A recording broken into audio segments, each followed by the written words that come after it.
जय हिंद मेरे प्यारे दोस्तों। मैं आपका दोस्त आशीर्वाद आपके लिए कक्षा एनसीईआरटी सीरीज चल रही है जो इन्फिनिटी वन एकेडमी की तरफ चलाई गई है। हमारा यह आज 10th क्लास की कक्षा है जिसमें आज हम भारतीय अर्थव्यवस्था के क्षेत्र के अध्ययन करेंगे। ये हम इकोनॉमिक्स की सीरीज लेके चल रहे हैं जिसमें हम 10th क्लास को देख रहे हैं। ठीक है, तो यह क्या कहता है जरा उसके बारे में अध्ययन करते हैं। तो यह कहता है कि हम जैसे हम इन गतिविधियों को कैसे समझ सकते हैं, how to be understand this activities, कि यह हमारी जो अर्थव्यवस्था की गतिविधि है, इकोनॉमिक एक्टिविटीज है, कैसे उसको समझ सकते हैं। तो उसी चीज को कहता है कि sectoral classification be done on basis of several criteria. In this chapter there types of the classification are the discussed, जिसमें आपको जो सेवरल कुछ क्लासिफिकेशन किए गए हैं उसमें 3 सेक्टर आपको दिए गए हैं, जिसमें हम बात करते हैं प्राइमरी की, सेकेंडरी की, टर्शियरी की। जो एग्रीकल्चर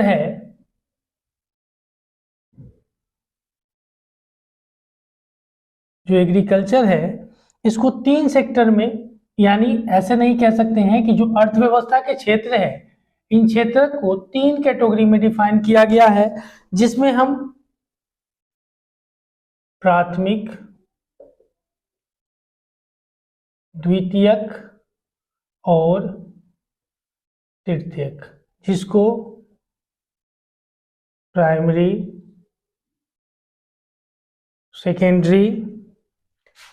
सेकेंडरी एंड टर्शियरी 3 क्षेत्र कहते हैं। ठीक है, तो इसका मतलब क्या बनता है?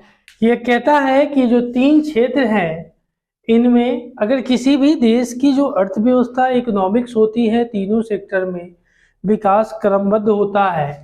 पहले प्राइमरी में होता है, प्राइमरी के बाद जो विकास का स्तर होना चाहिए सेकेंडरी में होना चाहिए, और सेकेंडरी के बाद टर्शियरी में होना चाहिए। लेकिन भारत में न प्राइमरी को सुदृढ़ किया गया, सेकेंडरी पे चले गए लोग, और सेकेंडरी के बाद भी ज़्यादा लोग टर्शियरी पे चले गए। तो हमारी कमी जो रही है, जिसके कारण हमारी अर्थव्यवस्था जो हमसे बाद में चीन एक राष्ट्र बन के उभरा था 1949 में, हमारी अर्थव्यवस्था उससे भी कमजोर है। ठीक है, कारण क्या है कि जो हमारी अर्थव्यवस्था है वह समय के साथ नहीं चली, समय के बाद चली, जिसके कारण से हमारी अर्थव्यवस्था पिछड़ो तो नहीं कह सकते हैं, लेकिन फिर भी यह जो गति हमारी अर्थव्यवस्था को चाहिए था वो नहीं मिल पाई। आगे देखिए क्या कहता है। उसी चीज को कहा कि देखिएगा, जब हम प्राकृतिक संसाधनों का उपयोग करके किसी वस्तु का उत्पादन करते हैं तो इसके प्राथमिक क्षेत्र की गतिविधि कहा जाता है। जब कोई भी प्राथमिक, जैसे नेचुरल चीज हमको मिला, उनमें हम क्या करते हैं, उनसे कुछ कार्य करते हैं, या जो हमारी उत्पादकता होती है करते हैं, इसे प्राथमिक क्षेत्र की गतिविधि कहा जाता है। यानी प्राइमरी सेक्टर की जो भी एक्टिविटी होता है उसको हम कहते हैं। कहा when we produce a good by exploiting natural resources, it is an activities of the primary sector। अब कहता है कि प्राइमरी सेक्टर की जरूरत क्यों पड़ती है, प्राइमरी सेक्टर है, जरूरत क्यों है प्राइमरी सेक्टर को? तो कहता है बिकॉज यह उन सभी उत्पादों का आधार है जिन्हें हम क्रमशः निर्मित करते हैं। तो जितने भी चीज हम निर्माण में लाते हैं, प्रोडक्ट बनाने का काम करते हैं, उनका बेस ही है primary sector. Without primary sector किसी भी अर्थव्यवस्था का विकास करना असंभव माना जा सकता है। ठीक है, देखिएगा फिर कहा, चूंकि हम अधिकांश प्राकृतिक उत्पाद कृषि, डेयरी, मत्स्य और वनों से प्राप्त करते हैं। ठीक है, यह जो प्राइमरी है इसको जो प्राप्त करने की भी ऑप्टेंट कहा, this is because it forms the basis for all other products that be subsequently बाद में make, since most of natural products be get are from agriculture, dairy, fishing, forestry. This sector is also called agriculture and related sector. ठीक है, समझ पा रहे हो? हाँ जी। देखिए आगे, देखिए फिर क्या कहता है। अगर बात करते हैं द्वितीय क्षेत्र की, या तो प्राइमरी सेक्टर आपने देखा कि सभी जो भी उत्पादक है उनका बेस ही है प्राइमरी सेक्टर, इसलिए इसकी आवश्यकता पड़ती है। ठीक है, देखना फिर क्या कहता है। कहता है कि द्वितीय क्षेत्र की गतिविधि के अंतर्गत प्राकृतिक उत्पादों को विनिर्माण प्रणाली के जरिए अन्य रूपों में परिवर्तित किया जाता है। जैसे विनिर्माण प्रणाली, सेकेंडरी, अगर प्राइमरी से कुछ, जैसे हम मान के चलिए गेहूं का उत्पादन किए, ठीक है, मार्केट में आटा बन गई, आटा बनी, आटा मार्केट में सप्लाई हुआ, यहां एक सर्विसमैन होगा, इसका काम होगा पहले तो प्राइमरी सेक्टर से निकल करके, पी से निकल करके एस में समावेश हुआ और एस से आकर के टी में चला गया, यानी उत्पादकता से उत्पादक प्रोडक्ट को एक नए ढांचे में तैयार करके उसको मार्केट में उतार करके जो सर्विस सेक्टर के जो बंदे होते हैं उनसे लोगों को बीच में पहुंचाने का काम करता है। यह सेवा क्षेत्र कहलाता है, यह प्रोवाइड करती है कि आपको सर्विस अच्छी मिले। ठीक है, चलिए आगे देखिएगा, उसी चीज को देखिएगा यह कैसे होता है। यह कहा, यह सेक्टर उत्पादों को विनिर्माण प्रणाली के जरिए अन्य रूपों में परिवर्तित करता है।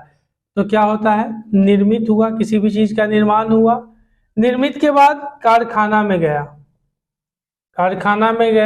कारखाना के बाद विनिर्माण में गया,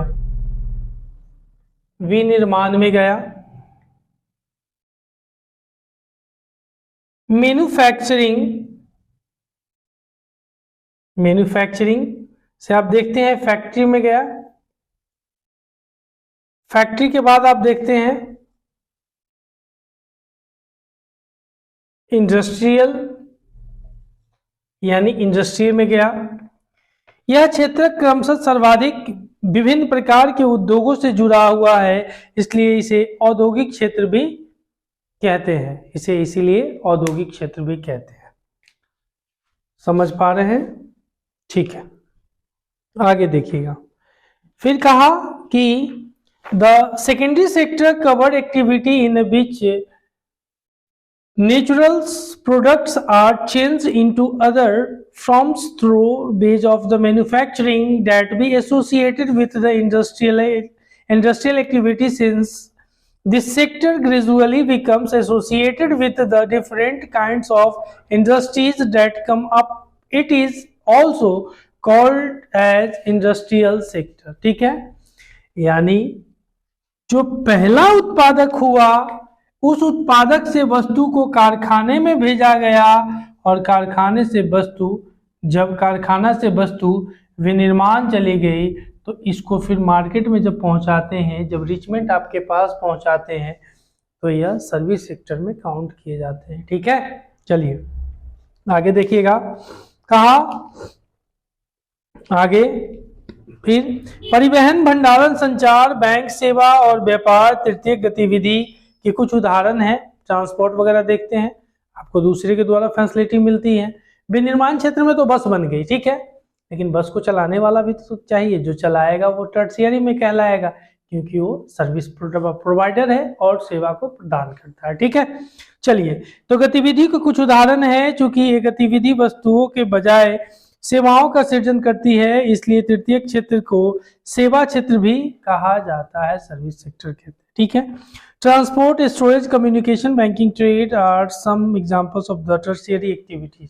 ठीक है, आगे देखिएगा, जैसे कुछ आपके एनसीईआरटी में कुछ एग्जांपल दी गए हैं। Classification the following list of the occupation under primary, secondary and tertiary sector, जिसमें अगर टेलर की बात करते हैं, टेलर किस में आएगा, टर्शियरी में, सेकेंडरी में आएगा, द्वितीय क्षेत्र में आएगा।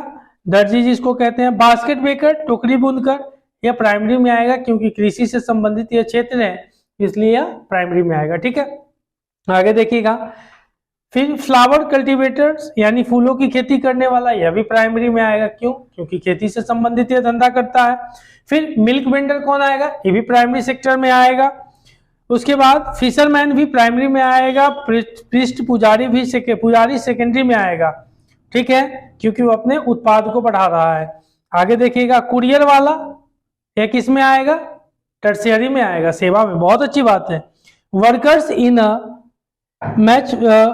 मैच फैक्ट्री यानी माचिस सिलाई वाले में, जो दिया सलाई कारखाने में जो काम करते हैं उनको टर्शियरी में रखते हैं। उसके बाद मनी लेंडर महाजन सेकेंडरी में आते हैं और बैंक टर्शियरी में आते हैं। बस यही घटना है। चलिए देखते हैं। कहते हैं 3 क्षेत्रकों की तुलना, comparison of the 3 sector.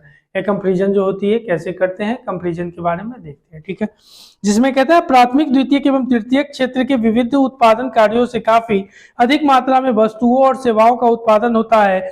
The various production activities in the primary, secondary and tertiary sectors produce of the very large number of goods and services. ठीक है, आगे देखिएगा।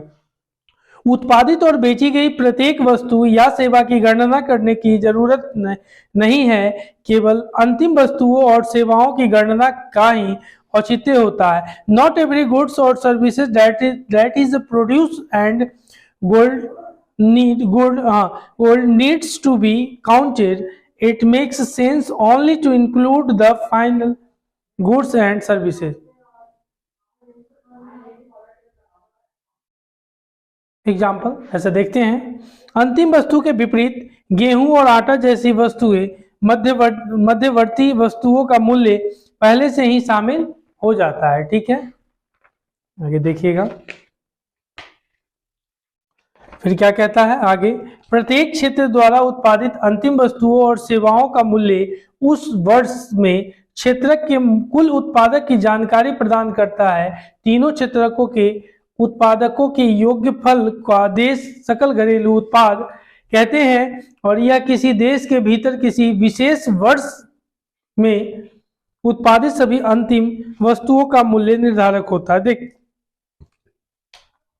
जैसे इंडिया है प्राइमरी, सेकेंडरी, टर्शियरी, तीनों में करने के बाद जो उत्पादक मतलब जितने बचत और लागत जो है, इस तीनों को मिलाकर के काउंट करते हैं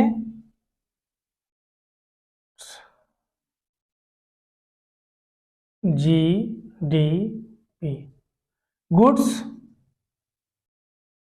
domestic products. Goods domestic product मतलब सकल घरेलू उत्पाद, मतलब तीनों क्षेत्र से जो उत्पादन हुई उसका लेखा जोखा इसमें रखते हैं। और यह जैसे अभी 23 चल रहा है तो संसद में अभी जो पेश होने वाला है, जो बजट पेश होने वाला है, तो जीडीपी उसी चीज से अनुमानित होता है कि यह जीडीपी 10 रहेगी, 20 रहेगी, उसकी जो बढ़त है। तो जैसे 22 और 23 काउंट होगा, सॉरी 2022 और 23 काउंट होगा। जब 23 चल रहा है वह लास्ट वाले, जब 24 में अगर हम जाएंगे तो 2023 और 2024 काउंट होगा। इस तरह से वह काउंट होगा। ठीक है, ऐसे बढ़ते हैं। तो वित्त मंत्री अभी हमारी निर्मला सीतारमन जी है। तो ठीक है, उसके बाद कहा कि भारत में सकल घरेलू उत्पाद मापन केंद्र सरकार के मंत्रालय के द्वारा किया जाता है। In India mammals task of the measuring GDP is the undertaken by the central government ministry। ठीक है, सेंट्रल गवर्नमेंट मिनिस्ट्री द्वारा। उसके बाद कहता है क्षेत्रकों में ऐतिहासिक परिवर्तन, historical change in the sectors कैसे होते हैं।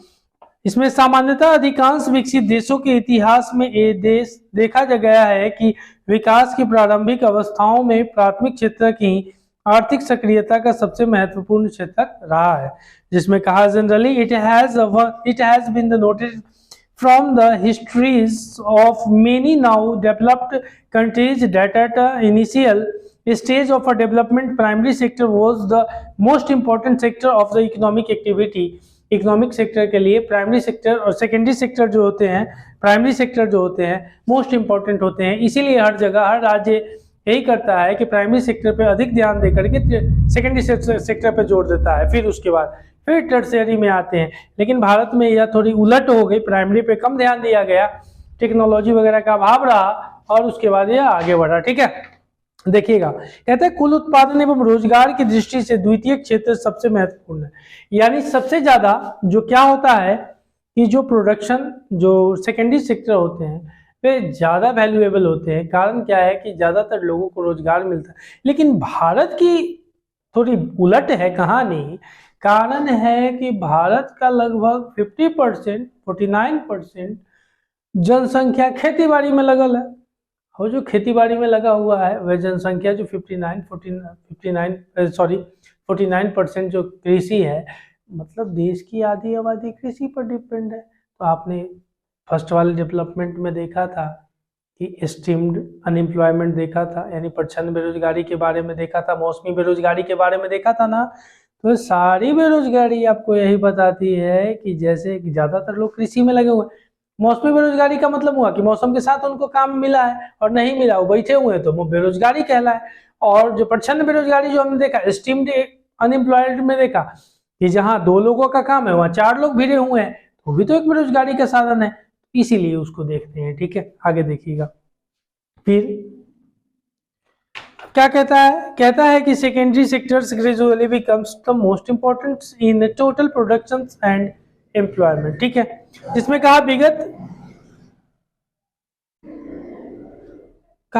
100 वर्षों में विकसित देशों में द्वितीय क्षेत्रक से तृतीय क्षेत्रक की ओर पुनः बदलाव हुआ है और कुल उत्पादन की दृष्टि से सेवा क्षेत्र का महत्व बढ़ गया है और अधिकांश श्रमजीवी लोग सेवा क्षेत्र में ही नियोजित हैं और विकसित देशों में यह सामान्य लक्षण देखा गया है। ठीक है, जो भी डेवलपिंग कंट्री है उनमें यह नॉर्मल देखा गया है कि ज्यादातर लोग, क्योंकि सेवा सेक्टर में आप देखते हैं कि अभी जैसे कोविड का समय था, ई मार्केट वगैरह जो आपने देखा, ई प्लेटफॉर्म वगैरह जो जैसे फ्लिपकार्ट वगैरह, अमेजन वगैरह, इन सब चीज़ों को खोला गया और जिसमें आपने देखा कि ज़्यादातर लोग उसमें काम करने लगे, क्योंकि 8,000 10,000 पे लोगों ने अपनी जीविका को चलाने का काम करा, क्योंकि स्थिति बहुत दयनीय थी। इतनी ह्यूज पॉपुलेशन है, सरकार तो बस देती थी, लेकिन देने के बाद भी तो कुछ ज़रूरतें होती है, बेसिक नीड होती है, कपड़ा लत्ता है, बहुत कुछ है। तो इन तरह से देखा आपने कि किस तरह से काम चला। लोगों ने छोटे छोटे सेवा क्षेत्र में काम करके, फूड डिलीवरी, कुछ डिलीवरी कर करके अपने काम को आगे करा, जान जोखिम में डाल करके। आपने देखा कि कोविड समय में लोगों ने किस तरह से आपको हेल्प पहुंचाई। ठीक है, आगे देखते हैं प्राइमरी सेकेंडरी, और आपको बताया कि प्राइमरी और सेकेंडरी और टर्शियरी मिलकर के हमारा जीडीपी का पता चलता है। ठीक है, इसके बाद हमारा जीडीपी का पता चलता है। आगे देखिए क्या कहता है कि भारत में तृतीय क्षेत्र महत्वपूर्ण क्यों हो गया, इसके कई कारण हो सकते हैं। Why is the tertiary sector becoming so important in India? There could be several reasons. प्रथम, किसी भी देश में अनेक सेवाएं जैसे कि अस्पताल, शैक्षणिक संस्थाएं, डाक एवं तार सेवा, थाना कचहरी, ग्रामीण प्रशासनिक कार्यालय, नगर निगम, रक्षा, परिवहन, बैंक, बीमा कंपनी इत्यादि की आवश्यकता होती है। इन्हें बुनियादी सेवा माना जाता है और किसी विकासशील देश में इन सेवाओं के प्रबंधन की जिम्मेदारी सरकार उठाती है। तो भारत में भी वही है, बैंक वगैरह गवर्नमेंट के अधीन है, प्राइवेट के भी अधीन है। तो उसके बाद हेल्थ फैसिलिटी वगैरह दोनों के अधीन है, एजुकेशन वगैरह दोनों के अधीन है, यानी गवर्नमेंट और प्राइवेट सेक्टर है ना जी। चलिए, कहा द्वितीय कृषि एवं उद्योग के विकास में परिवहन, व्यापक भंडारण जैसे कि सेवाओं का विकास होता है। ठीक है, उसी तरह से अगर हम चर्चा कर सकते हैं तो देखते हैं कि तृतीय क्षेत्र जैसे आय बढ़ती है, कुछ लोग अन्य कई सेवाओं जैसे कि रेस्त्रान, पर्यटन, शॉपिंग, निजी अस्पताल, निजी विद्यालय, व्यावसायिक प्रशिक्षण इत्यादि की मांग शुरू कर देते हैं। तो स्वाभाविक है, इनकम बढ़ेगी तो आप अच्छे स्कूल में बच्चों को ले जाओगे। अगर बच्चे बीमार हैं तो ट्रीटमेंट के लिए अच्छे डॉक्टर के पास जाओगे। अगर डॉक्टर भी बढ़िया है, सब कुछ हो गया, तो कहोगे कि आज तो कल पार्टी होएगी, तो पार्टी के लिए फिर आप जाओगे, रेस्टोरेंट में जाओगे। रेस्टोरेंट के बाद आप देखोगे कि वो सब हो गया तो कभी बार में चले जाओगे, कहीं डीजे बजाओगे, कहीं कुछ भी करोगे। तो ये डेवलपमेंट का एक नजरिया है जो धीरे धीरे धीरे या बढ़ते रहता है। ठीक है जी, आगे देखिएगा। चतुर्थ में विगत दशकों में सूचना और संचार प्रौद्योगिकी पर आधारित कुछ नवीन सेवाएं महत्वपूर्ण एवं अपरिहार्य हो गई है और इन सेवाओं के उत्पादन में तीव्र वृद्धि हो रही है। Fourth, over the past decade or so, certain new services such as those based on उसके बाद informations and communication technology have become important and initials। कृषि क्षेत्र के श्रमिकों में अल्प बेरोजगारी है। तभी कहा कृषि क्षेत्र जो होते हैं उसमें बेरोजगारी अल्प है। मतलब क्या कहा in other words workers in the agriculture sectors are the under employed. ठीक है, आगे इसे राष्ट्रीय ग्रामीण रोजगार गारंटी अधिनियम 2005 मनरेगा, यह भारत सरकार द्वारा चलाई गई एक मनरेगा 2005 में थी, जिसमें गारंटी दी गई थी कि आपको भारत के लोगों को कम से कम ग्रामीण क्षेत्रों के लिए यानी रूरल एरिया के लिए, नॉट फॉर अर्बन एरिया, कम से कम आपको 100 दिन का वर्क भारत सरकार यानी सरकार के माध्यम से मुहैया करवाई जाएगी। और अगर आपके याचिका जैसे आपने उसके बारे में फॉर्म भरा और फॉर्म भरने के 15 दिन बाद तक भी अगर आपको काम नहीं मिलता है तो आपको काम के बदले दाम मुहैया करवाएगी सरकार। डेट मीन्स आपको पेमेंट देगी। ठीक है, ये 2005 में हुआ था, जिसको इसका फुल फॉर्म है राष्ट्रीय ग्रामीण रोजगार गारंटी अधिनियम 2005। ठीक है, इसी चीज को कहा राष्ट्रीय। The central government in India made a law implementing the rights to work in about 625 districts, 625 districts of the India. It is called Mahatma Gandhi National Rural Employment Guarantee Act 2005. It's called MNREGA. ठीक है, MNREGA. Under MNREGA 2005 all those who are able to and in need to work in the rural areas are guaranteed 100 days of employment in a year by the government। एक साल में 365 दिन होते हैं, उसमें 100 दिन की आपको गारंटी देती है जॉब की, जिसको बोलते हैं मनरेगा।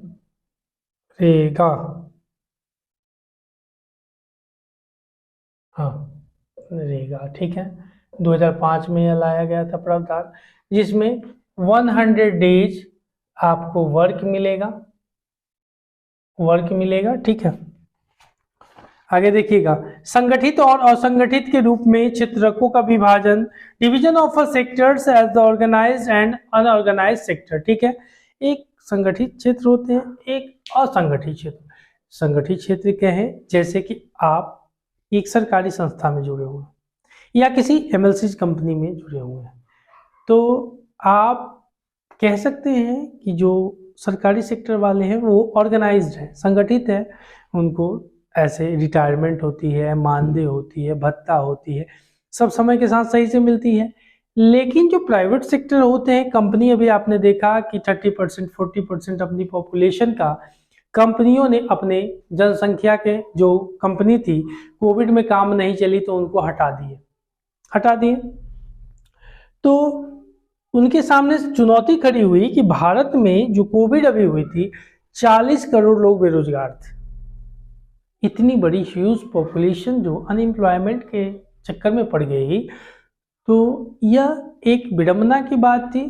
तो इसीलिए लोग, कोई भी है, ऑर्गेनाइज सेक्टर में जाना पसंद करते हैं। आप देखते हैं कि हमारे बिहार और यूपी वाले बच्चे लोग 35-35 साल तक जनरल कंपटीशन की तैयारी में लगे रहते हैं। भाइयों तोड़ेंगे नहीं, तौले छोड़ेंगे नहीं, के चक्कर में लगे रहते हैं। उसी तरह आप गुजरात का अगर एग्जाम्पल लेते हैं तो गुजरात का बच्चा पैदा लेते ही बिजनेस के बारे में सोचता है। अगर गुजरात का बच्चा 12 साल से 15 साल 20 साल का हो गया तो चाहता है कि हम बिजनेस में पैसा कैसे बनाएं। That's a coincidence. यह इंडिया की डाइवर्सिटी है कि एक बच्चा 15 साल होते ही वह रोजगार ढूंढने लगता है। लेकिन आप देखते हैं कि उसी जगह पर बिहार का बच्चा 30 साल तक, क्यों? क्योंकि उनके पास रिचमेंट ऑफ रिसोर्सेज, अवेलेबिलिटी अधिक है गुजरात वालों के पास, और वही बिहार वालों के पास, यूपी वालों के पास रिचमेंट ऑफ रिसोर्सेज कम है, यानी संसाधन के पास उनकी पहुंच कम है, जिसके कारण से दोनों में डाइवर्सिटी है, दोनों में अलग अलग बात हो जाती है। तो यह सारे कॉज भी होते हैं, ठीक है। तो आगे देखिएगा, संगठित क्षेत्र में वे उद्यम अथवा कार्य स्थान आते हैं जहां रोजगार की अवधि नियमित होती है संगठित में, और इसलिए लोगों के पास सुनिश्चित काम होता है। वे क्षेत्र सरकार द्वारा पंजीकृत रजिस्टर्ड होते हैं और उन्हें सरकारी नियमों एवं विनियमों का अनुपालन करना होता है, और इस नियमों एवं विनियमों को अनेक विधियों जैसे कि कारखाना अधिनियम, न्यूनतम मजदूरी अधिनियम, सेवा अनुदान और अधिनियम, दुकान एवं प्रतिष्ठा अधिनियम इत्यादि में उल्लेखित किया जाता है, ठीक है। उसी चीज को कहा organise sector covered that enterprises और places of works where the terms of employment are the regulars and therefore peoples have assured work. They are registered by the government and have to follow its rules and regulations, which are given the various laws such as the Factories Act, Minimum Wage Act, Payments or Guarantee Act, Swaps and Establishment Act, etc. It is called organization organized because it has some formal process and the procedures. Some of these people may not be employed by anyone but may work out their own, but they too have to register themselves with the government and follow the rules of the regulation. उसको सरकार का rules and regulation वगैरह सब कुछ मानना पड़ता है, ठीक है। आगे देखिए, दूसरे लाभ भी प्राप्त कर सकते हैं। ये लाभ होते हैं कि स्ववेतन छुट्टी, अवकाश काल में भुगतान, भविष्य निधि, सेवानुदान इत्यादि पाते हैं। जैसे छुट्टी भी मिलते हैं 4 दिन, या साल में जैसे आप देखते हैं कि सरकार वाले में भी 3 महीना 2 महीने का छुट्टी में, उस तरह से उनको भी छुट्टी 130 दिन की छुट्टी पूरे साल में एक्स्ट्रा दी जाती है संडे के बाद।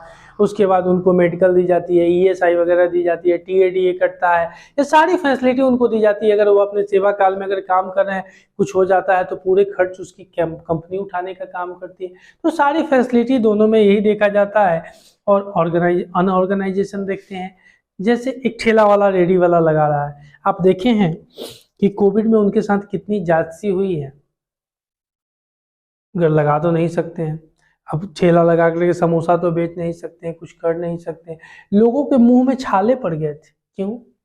समोसा खाए हुए बहुत दिन हो गए थे, मोमोज खाए हुए बहुत दिन हो गए थे, बर्गर खाए हुए बहुत दिन गए थे।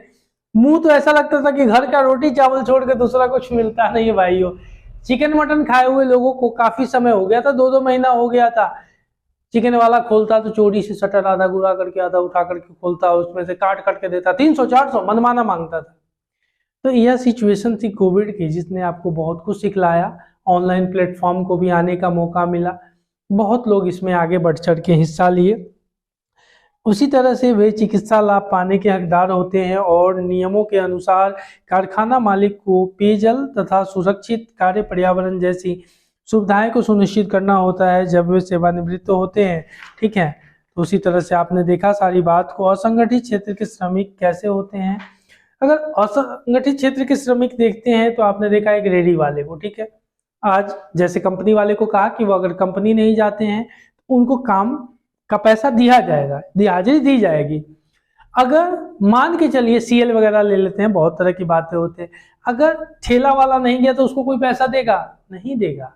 उसी तरह से देश में विभिन्नताएं पाई गई हैं, तो हर जगह अगर हर किसी को इसी तरह, तो लोग इसी के कारण जो आप देखते हैं कि MNCs कंपनी पकड़ना चाहते हैं, छोटी मोटी कंपनियों में काम करना नहीं चाहते हैं।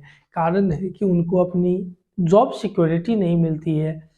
तो जॉब को सुरक्षित रखने के लिए वह MNCs कंपनी गवर्नमेंट वाले को इन चीज़ों को पकड़ करके आगे बढ़ना चाहते हैं, ठीक है।